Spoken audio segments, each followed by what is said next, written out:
Union के कारोबारी वफद ने वज़ीर-ए-आज़म शहबाज शरीफ से अहम मुलाकात की। इस मुलाकात में पाकिस्तान और यूरोपीय ममालिक के दरमियान तिजारत और सरमायाकारी बढ़ाने पर गुफ्तगू की गई। वज़ीर-ए-आज़म ने वफद को पाकिस्तान में कारोबार के बेहतरीन मौके और हुकूमती ताउन का यकीन दिलाया।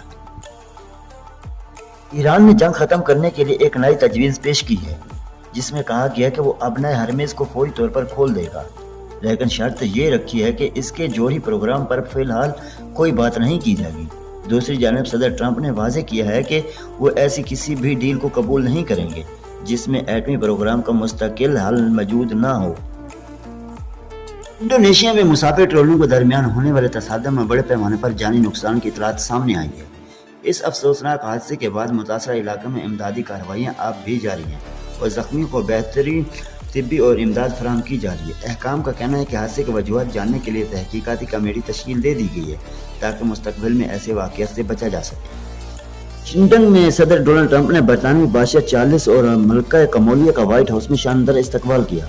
इस तारीखी मुलाकात के दौरान दोनों रहनुमाओं ने बाहमी दोस्ती और आलमी मामलात पर तबादला ख्याल किया। व्हाइट हाउस के लॉन में होने वाली इस तकरीब में सैकड़ों मेहमान ने शिरकत की और इसे दोनों मुल्कों की ताल्लुकात के लिए अहम करार दिया।